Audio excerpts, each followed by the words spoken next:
The morning of the ceremony, I stood in front of the bathroom mirror for a long time. Not because I was nervous. I had stood in places far darker than this. Places where the ground shook and the air tasted like dust and burning metal. Places where I had to make decisions in 3 seconds that would follow other people for the rest of their lives. No, I stood in front of that mirror because I was trying to remember the last time I had let myself feel proud, really, genuinely proud of something I had done. And I realized I could not remember. Not once in 7 years of marriage had I been allowed to take up that kind of space. My name is Colonel Mara Duvall, and by the time this story is over, you are going to understand exactly what I mean when I say that silence is not the same thing as weakness. You are going to understand what it means to be the most dangerous person in the room and still choose to say nothing until the moment you no longer have to. But first, I need to take you back, not to the ceremony, not to the day everything broke open. I need to take you back to the beginning, because you cannot understand what happened in that ballroom at Fort Layton unless you understand who I was when I walked in, and who my husband believed I was. I met Daniel Hargrove when I was 26 years old, and he was 31. He was finishing his MBA, I had just returned from my second deployment and was transitioning into a new role that I could not discuss in detail. We met at a mutual friend's wedding in Savannah, Georgia. He was standing near the bar looking like someone who had never been told no in his life. Tall, broad-shouldered, jaw like something carved from the side of a mountain. He had a laugh that filled the room and a smile that made you feel like the most important person in the building. I was not naive. I knew charm when I saw it, but I was also 26, and I had spent 2 years surrounded by dust and danger, and I think I wanted desperately to believe that something soft and easy and beautiful could exist for me too. He pursued me with a kind of intensity that I now recognize as a red flag, but at the time felt like devotion. He called every day. He drove 4 hours just to take me to dinner. He told me I was remarkable, that he had never met anyone like me, that my strength was the most beautiful thing he had ever encountered. He said all the right things. He said them so well that I let myself believe them. We married 18 months after we met. I wore my dress uniform. He cried during the vows. His mother hugged me at the reception and whispered that her son had finally found someone worthy of him. And even then, even at 27 years old, something in me registered the strangeness of that sentence. Worthy of him, as though I were the one who had won a prize. The first year was fine. The second year was harder. By the third year, I began to understand that Daniel had not fallen in love with me. He had fallen in love with the idea of me, the decorated officer, the woman with clearances and commendations and a career that impressed people at dinner parties. What he had not fallen in love with was the reality of me, the woman who was gone for months at a time, the woman who could not always explain where she had been or what she had done, the woman who sometimes came home quieter than she had left, carrying things she could not put into words. He resented my absences. He resented my silence. And most of all, I think, he resented the fact that my career had outpaced his in every measurable way, and that there was nothing he could do about it. He began to make small comments, subtle at first, the kind of thing you can almost convince yourself you misheard. You know, normal wives are home for dinner, or I don't know why you bother, you're basically a paper pusher anyway. Or the one that still lands somewhere deep when I let myself think about it. You know, no one actually respects you, right? They just tolerate you because they have to. I want you to understand something. I had been in situations that most people cannot imagine. I had made decisions under extreme duress. I had led people through things that would have broken someone with a softer spine. And this man I had promised my life to, had found a way to make me feel small in my own kitchen. I did not fight back. That is the part that is hardest to explain to people who have not lived it. People say, "Why didn't you say something? Why didn't you leave?" And the answer is complicated, and it is also simple. I loved him, or I loved who he had pretended to be, and I kept believing that if I was patient enough, good enough, quiet enough, he would find his way back to the person I thought he was. But he didn't. He got worse. By year 5, the comments were no longer subtle.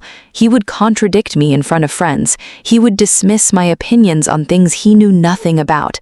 Once, at a dinner party hosted by one of his colleagues, he introduced me as, "My wife, she does something in the military. I can never keep track of it." The table laughed. I smiled.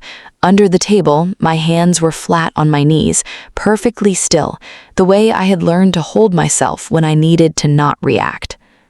And then there was what I only found out about later, much later, the thing I am going to tell you about now, because you need to know it before we get to the ballroom at Fort Layton, before the general reads my file out loud, before everything that Daniel Hargrove thought he had built comes apart at the seams. Her name was Renata Bellows. She was 32 years old, a marketing consultant who worked for one of Daniel's clients. She had dark hair and a smile I would come to recognize from the photographs, and she had been sleeping with my husband for approximately 14 months before I found out. I found out not because Daniel confessed, not because I found messages on his phone, but because a mutual acquaintance pulled me aside at a fundraiser and looked at me with that particular expression. You know the one, the expression that means, "I don't want to be the one to tell you this, but I also cannot look you in the eye without saying it." And she told me. I did not cry. I went home, I sat in my study, I opened my laptop, and I began to build a file, because that is what I do. I document, I organize, I prepare. I had spent my career learning that information is power, and that the person who knows more wins. I was not going to be caught unprepared in whatever was coming next. What I did not expect, what I genuinely did not see coming, was what Daniel did next. He knew I had found out. I do not know how he knew. Perhaps the mutual acquaintance told him. Perhaps he simply read something in my posture when I came home that night. But the following week, he sat me down and told me with a calm that I can only describe as calculated that he was not ending things with Renata, that their relationship had become something meaningful to him, that he still wanted to remain married to me for the optics, for the stability, for what he called the arrangement we have built, but that he expected me to adjust and to adapt. I looked at him for a long time, and then I said very quietly, "All right." He looked relieved. He actually looked relieved, because he had spent 7 years teaching me that my feelings did not matter, and he had started to believe it. He thought I was agreeing to his terms. I was not agreeing to his terms. I was buying time. You need to understand something about the way I operate. I do not make moves when I am angry. I make moves when I am ready, and I was not ready yet. There were things I needed to put in order first. Legal matters, financial matters, matters I cannot discuss because they were classified. And there was one other thing, one specific thing that I had been informed about 2 weeks before Daniel told me about Renata. One piece of information that changed the shape of everything else. I had been nominated for the Distinguished Service Medal, and the ceremony was in 6 weeks. Now, if you have been watching this channel for any amount of time, you are already smiling because you know that ceremonies are not just ceremonies. They are opportunities. They are the moment when the curtain pulls back and the truth of who a person is gets shown to everyone in the room at once. And I had 6 weeks to decide exactly what I was going to do with that opportunity. If you are new here, and if you are, welcome, this is The Quiet Colonel. We tell stories about strength and dignity and the kind of revenge that doesn't make noise until it's already over. Please hit that subscribe button right now and turn on your notifications, because this story is just getting started. And I promise you, by the time we reach that ballroom, you will understand why I say that the quietest people in the room are always the most dangerous. Let me tell you what I decided. I decided to let Daniel come to the ceremony. More than that, I invited him, personally. I sat across from him at breakfast one morning, poured him his coffee exactly the way he liked it, and I told him that the ceremony was in 6 weeks, that it was a formal military event at Fort Layton, that there would be senior officers present, and it would mean a lot to me if he attended. He said he would think about it. 4 days later, he told me he would come. And then, this is the part I want you to really hear, he told me that he was going to bring Renata. He said it casually, like it was nothing. He said she had been curious about military events, and he thought it would be a good experience for her. He said he assumed I wouldn't mind, since I had made my peace with the situation. He said it with the confidence of a man who has never once in his life faced a real consequence. I said, of course, the more the merrier. And I meant every word. Part 2. The weeks leading up to the ceremony were the quietest of my marriage, not because Daniel and I had reached some kind of peace, but because I had decided peace was no longer the goal. I moved through those days with a precision that people who know me would recognize. I slept well. I ate well. I ran 6 miles every morning the way I had been running 6 miles since I was 19 years old. I responded to Daniel's texts with warmth and brevity and gave him absolutely nothing to read into. Meanwhile, I was working. There are things I can tell you about what I did in those 6 weeks, and things I cannot. What I can tell you is this. I contacted my attorney. I contacted my financial advisor. I had 3 conversations with people whose names I am not going to say, conversations that took place in places I am not going to describe, about matters that are still restricted. And I made one specific request to one specific person, a request that was unusual but not unprecedented, a request that I knew would be either honored or refused, and that I had no way of controlling. The request was this. I asked that my service record be read aloud at the ceremony. Now, if you know anything about military award ceremonies, you know that this is not how it's typically done. There is a citation, usually a brief and carefully worded document that describes the general nature of the service being recognized without revealing anything classified. And that is all. The full record stays sealed. That is the norm. That is what Daniel was expecting. What he did not know, what Renata definitely did not know, was that certain portions of my service record had recently been declassified. Not all of it, not the parts that still cannot be spoken, but enough.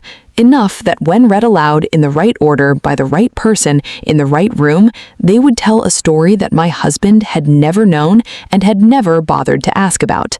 The request was granted. On a Tuesday morning, 3 weeks before the ceremony, I received a phone call that lasted 47 seconds. And when it was over, I sat in my car in the parking lot of a grocery store, and I breathed slowly for a long time. Not from relief, from clarity, from the particular feeling that comes when every piece you have been quietly placing on the board finally locks into position. Let me tell you about Renata Bellos, because she matters to this story in ways that go beyond what you might think. She was not a bad person. I want to be clear about that. She was a woman who had made choices I disagreed with, but she was not evil, and she was not stupid. In fact, the more I learned about her, the more I suspected she did not fully understand what she had stepped into. Daniel had a way of managing information, of presenting himself differently to different people, of compartmentalizing his life with a skill that would have impressed me if it had been applied to anything useful. He had told Renata things about me, about our marriage, about what kind of woman I was. I know this because one of the people I spoke to in those 6 weeks happened to have a connection to Renata's professional circle, and the things Daniel had said about me had made their way back through that connection. He had told people that I was emotionally cold, that I was absent, not just physically, but in every way that mattered, that our marriage had been empty for years and that he had stayed out of obligation.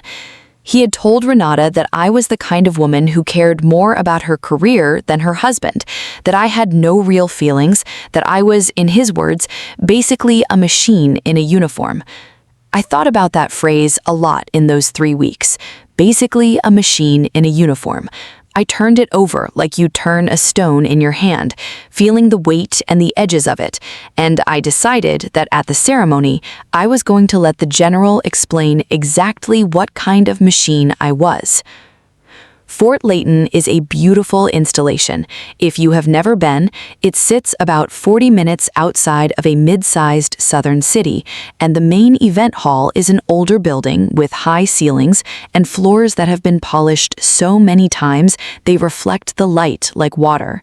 It can hold approximately 250 people for a formal event, and on the evening of my ceremony, it was very nearly full. I arrived early, as I always do. I wore my dress uniform, not because I was required to, but because I had earned every single thing on it, and I wanted every single thing on it to be visible when Daniel Hargrove walked into that room. I had been told my husband and his guest had been added to the guest list at my request, and I confirmed this with the event coordinator on my way in. Yes, they were on the list. They would be seated in the civilian section, third row from the front. Third row from the front, close enough to see everything clearly, close enough to hear every word. The hall filled up over the following 45 minutes. I took my position with the other honorees, and from where I stood, I had a clear line of sight to the civilian entrance. I watched people filter in. I watched the families of officers I had served with take their seats. I watched a group of defense contractors cluster near the back. And then, at approximately 7:23 in the evening, I watched Daniel Hargrove walk in with Renata Bellows on his arm. She was wearing a red dress. I mention this only because of the way it would look later in the photographs that would be taken by the official event photographer, and that I would eventually see weeks afterwards. The way the red of her dress would look against the formal blue and gold of the room, the way she would stand out. At the time, I simply noted her entrance and returned my attention to the front of the room. Daniel was wearing a suit I had not seen before. It was expensive. He had gotten a haircut recently. He looked from a distance like someone who belonged in that room, confident, polished, at ease. That was Daniel's great gift and his great lie. He could walk into almost any room and look like he belonged. He found his seat. Renata sat beside him. He said something to her and she laughed, leaning into him slightly. A woman 2 seats away glanced at them briefly and then looked away. No one else seemed to notice them. Why would they? They were just 2 people in the civilian section at a military ceremony. Nothing remarkable about them at all. And then the lights in the main hall dimmed slightly and the program began. And I want to tell you now about General William T. Carver, because understanding him is understanding everything that is about to happen. General Carver was 61 years old at the time of my ceremony. He was a 4-star general with a record that read like the table of contents for a military history textbook. He was not a man given to performative emotion or unnecessary elaboration. He was precise, economical with his words, and when he spoke in formal settings, he had a particular quality that I can only describe as the sound of something settling, like a door closing that has been left open for too long. When General Carver said something was true, the room went quiet, not because they were being polite, but because you simply did not speak when he was speaking. It would have been like talking during a thunderstorm. Technically possible, deeply inadvisable.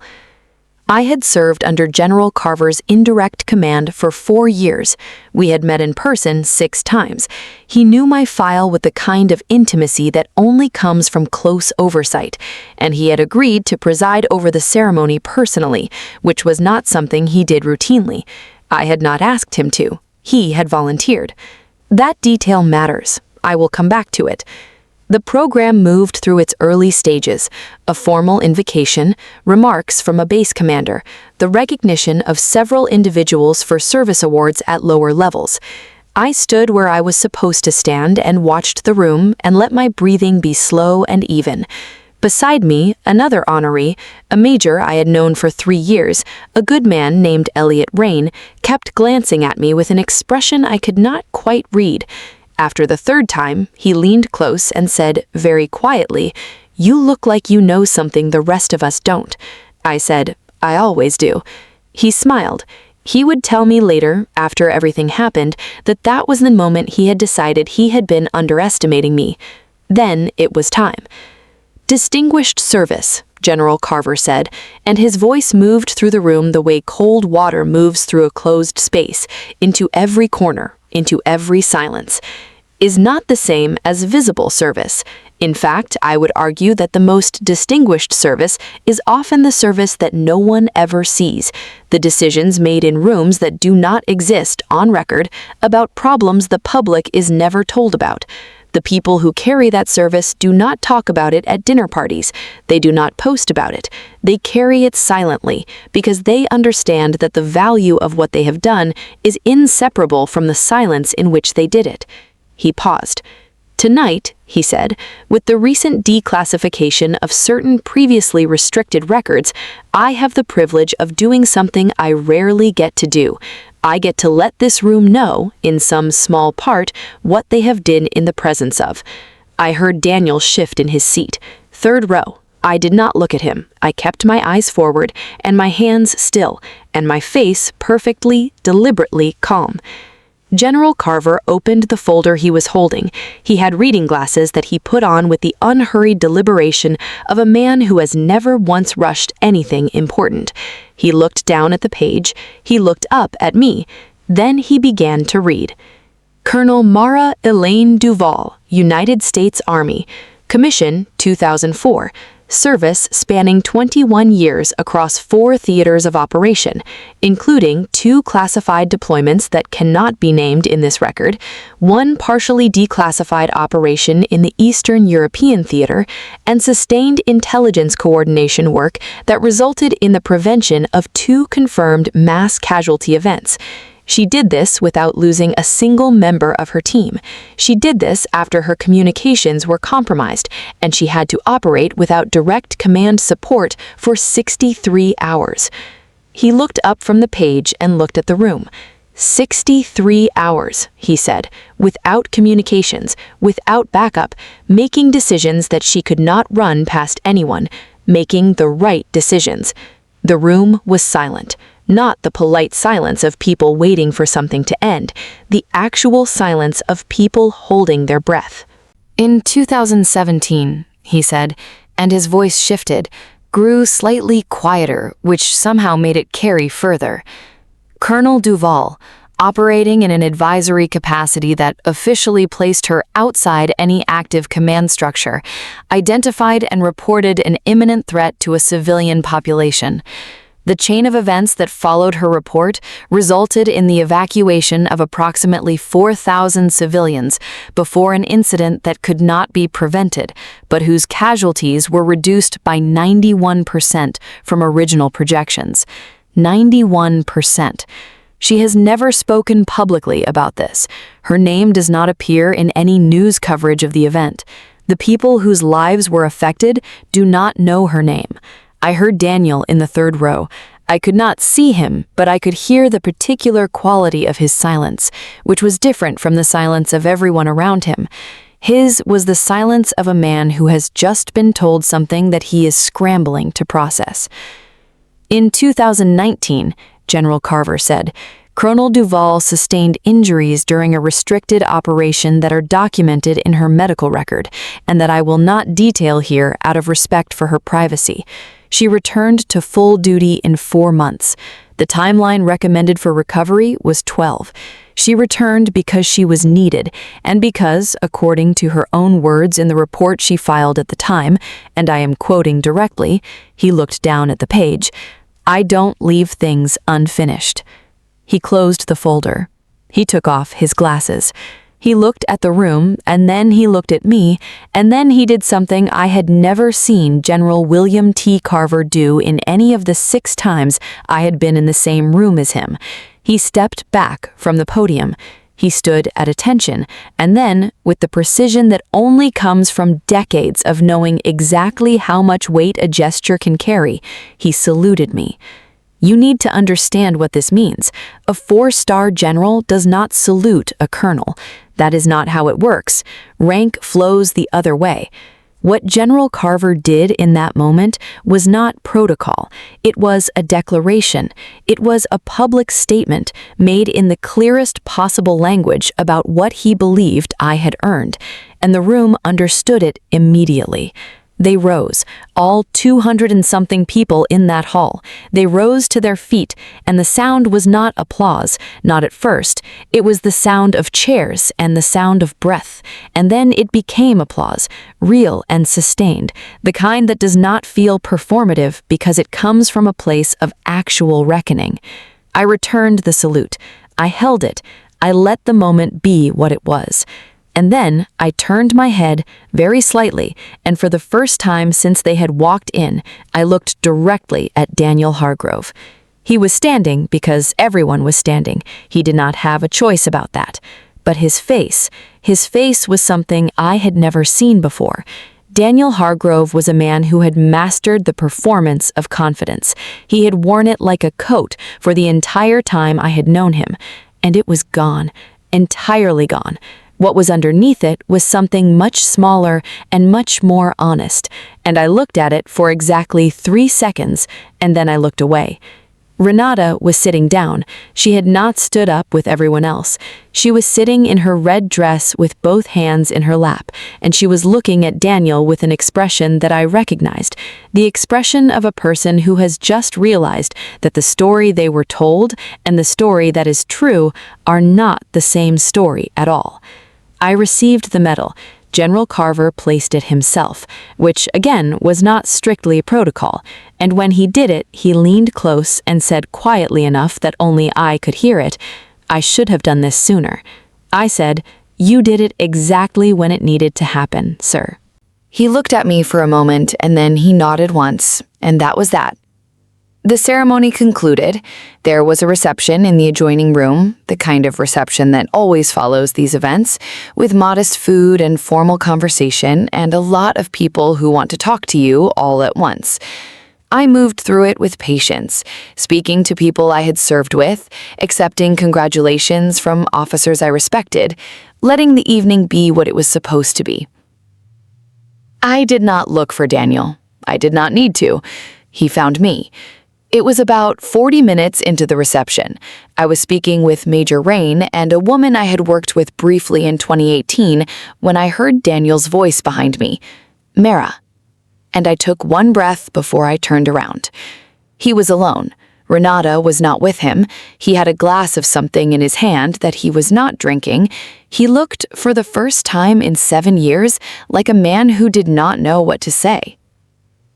I said, "Daniel, did you enjoy the ceremony?" He said, Mara, I didn't know." I said, "I know you didn't." He said, "Why didn't you tell me?" I looked at him. I let the question sit there in the air between us, where it belonged, and then I said, "Because you never asked." Part 4. The days after the ceremony moved at a pace that felt almost dreamlike, not because I was disoriented. I was precisely the opposite of disoriented. I knew exactly where I was and exactly what I was doing and exactly what came next. The dreamlike quality was something else. It was the particular quality of a situation that has resolved, like a frequency you've been hearing for so long that you stopped registering it, and then suddenly it stops, and the silence is so complete that it takes your whole body a moment to believe it. Daniel called me 3 times the morning after the ceremony. I let the calls go to voicemail. The messages were long, which surprised me. Daniel was not a man who usually committed himself to vulnerability on voicemail, and they were, in their way, honest. He said he had not understood. He said he was sorry. He said he realized standing in that room that he had spent 7 years being wrong about me, wrong about us, wrong about almost everything, and that he did not know how to begin to address that, but he wanted to try. I listened to all 3 messages. I sat at my kitchen table in my running clothes after my 6 miles with my coffee going cold, and I listened to the whole thing. And then I sat for a moment in the quiet of my kitchen, and I thought about the woman I had been when I first met him, 26 years old, just back from a place I could not talk about, wanting something soft and easy and true, and I thought about everything I had carried for 7 years, and I made my decision. I called my attorney. Not because I was angry, not to punish him, but because I had learned a long time ago, in rooms far more consequential than this one, that the moment you have the information you need and the position you need and the timing is right, you move. You do not wait. You do not second guess. You move with precision, and you do not look back, because looking back is how you lose ground you already won. The divorce proceedings were initiated that week.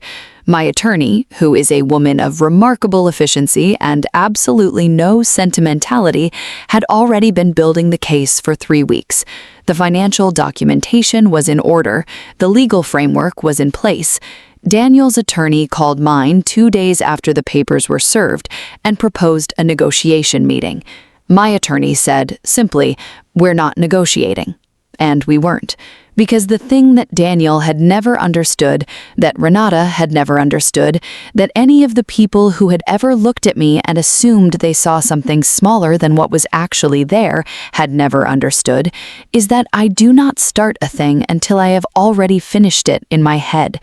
The negotiation was over before it began, because I had been preparing for it while Daniel was still convinced he had won something. He had not won anything. He had spent 7 years in a house with a woman he could not accurately perceive, making an opponent out of her, and then been surprised to find out what she was capable of. I want to tell you something about Renata Bellows. I said she was not a bad person, and I meant it. She reached out to me. About 2 weeks after the ceremony, I received a message through a mutual contact, which she was too careful to contact me directly, which told me something about her intelligence, asking if I would be willing to speak with her briefly. She wanted to apologize. She wanted to say something to me directly. I considered this for a while, and then I agreed. We met for coffee. It was a Tuesday morning. She was wearing something quiet and professional, nothing like the red dress, and she looked like someone who had been sleeping poorly. She sat across from me and she said, "I want you to know that I did not have accurate information about you, about your marriage, about—" She stopped. "I was told things that I believed, and I should not have believed them without asking more questions, and I'm sorry." I looked at her for a moment, and then I said, "The person who owes me an apology is Daniel, not you. You were misled. I've been misled too. It doesn't feel good." She looked surprised, like she had been ready for something different, like she had prepared for a certain kind of conversation and I had changed the terms.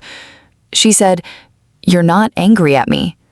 I said, "I'm not spending my anger on people who aren't the source of it." She was quiet for a moment, then she said, "I've been telling people for weeks about what happened at that ceremony. I can't stop thinking about it. What the general said, who you are. Daniel told me he said you were a machine in a uniform," I said. She went very still. "He said that?" she asked. "Among other things," I said. She looked down at her coffee cup. She was quiet for a long time. Then she said, quietly, "I think he was afraid of you. I think he has always been afraid of you, and that was the only way he knew how to deal with it." I thought about that. I turned it over, and I decided that it was probably true, and that it did not change anything, and that I did not need it to. We sat there for another 20 minutes, talking about things that were not Daniel, and when we left, we did not hug, but we shook hands, and there was something in that handshake that felt like two women recognizing something true in each other. I do not know what happened to Renata after that. I hope she found her way to something honest. Daniel and I finalized our divorce 7 months after the ceremony. He did not fight it with the energy I had expected. I think the ceremony had done something to him, broken something loose that he had been holding rigid for a long time. He signed what needed to be signed. He returned what needed to be returned. He did not contest the terms. His mother called me once during that 7 months. She wanted to tell me, as she had told me once before at our wedding, something about worth and value, about what I had cost her son. I listened politely for about 90 seconds, and then I said, "I'm going to stop you there, because I think you and I both know that your son made his choices, and they are not mine to carry. I hope he grows from them. I genuinely do, but I won't be accepting responsibility for them. Take care of yourself." And I hung up. I want to tell you what came next. Not the legal details, not the financial outcomes, though those were fine. Those were more than fine, because I had prepared for them and because the law, when applied correctly to an honest record, tends to favor the person with the honest record. What I want to tell you is what came next for me, for Mara Duvall, for the quiet colonel. I moved into an apartment I had chosen entirely for myself, without consulting anyone else, without considering anyone else's preferences. It was smaller than the house. It had high ceilings and a window in the study that faced east, and in the mornings when I came back from my run, the light came through that window at an angle that made the whole room look like something from a painting I had once seen in a museum in Prague. I would stand in the kitchen of that apartment making coffee and feel for the first time in a very long time like the space I was standing in was actually mine. I had dinner with Major Rain a few weeks after the divorce was finalized. He asked me how I was, with the particular directness of someone who has been through enough that they mean it when they ask. I told him I was well. He said I seemed different. I asked him different how. He thought about it for a moment, and then he said, "Easier. You seem easier, like something you were bracing against for a long time just moved." I said, "Yes, that's about right." He asked me if I regretted any of it, the ceremony, the timing, the way it had all gone. I thought about the question seriously, the way he deserved, and then I said, "No, not a single decision." He said, "Not even staying as long as you did?" I said, "That's a harder question." And it is. It is the question I still sit with sometimes. When the morning light comes through the window in my study, and the coffee is warm, and the city is still quiet outside. Why did I stay? Why did I carry it for so long before I moved? And the answer I keep arriving at is this: I was not ready. I do not mean that I was afraid, though perhaps there was some of that. I mean that I had not yet built everything I needed to build. There were things I needed to finish, pieces I needed to place. And the version of this that happened at that ceremony, the version where General Carver stood at a podium in a hall full of people and read the truth of my life out loud, that version could only have happened when it happened. Any earlier and the record would still have been sealed. Any earlier and Daniel would not have been there to hear it. The timing was not an accident. The timing was the whole point. I have been asked since then by people who know the story what I feel toward Daniel now, whether I carry anything toward him, and the answer is not much. That surprises some people. They expect anger or bitterness or something with more weight to it. But the truth is that Daniel Hargrove was never the real story. He was the noise around the silence, the thing that made the years harder, yes, but not the thing that defined them. What defined them was the work, the decisions, the 63 hours without communications, the 4,000 civilians, the team I brought home. That is the story. Daniel is a footnote. I know that might sound cold.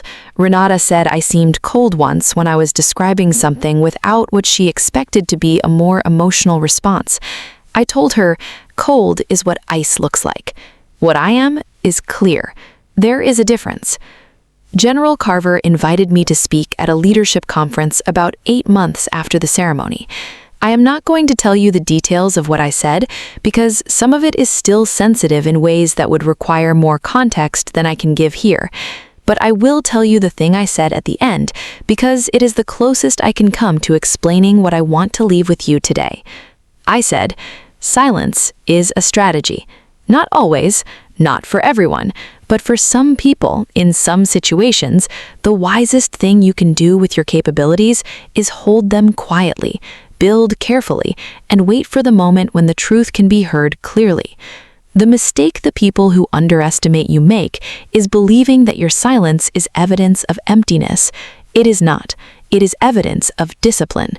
And the day will come, it always comes, when the room will be exactly right and the timing will be exactly right, and what you have been carrying quietly will finally be read out loud. When that day comes, you will not have to say a word. The record will speak for itself. I think about that a lot, about records, about the things we accumulate in the years that feel invisible, the things we do in rooms no one knows about, for people who may never know our names.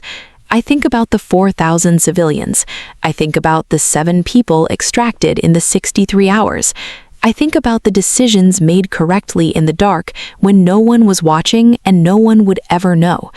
They are in the record, they are in the file, and when the time came for that file to be opened and for someone with authority to read it, to stand in a room full of people and say, "This is who she is, this is what she did, this is what she was doing while you were assuming she was nothing," when that moment came, it was enough.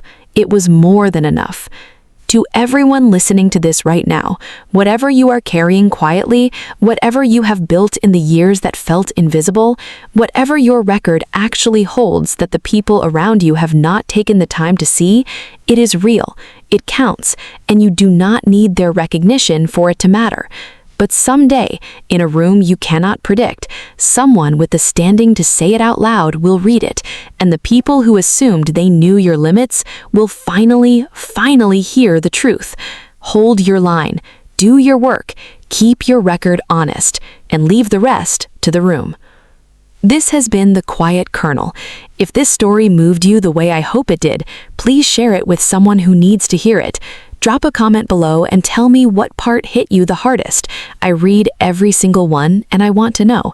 And if you found this channel today for the first time, subscribe now, because every story we tell here is built on the same foundation: strength, dignity, and the kind of quiet that changes everything. I will see you in the next one.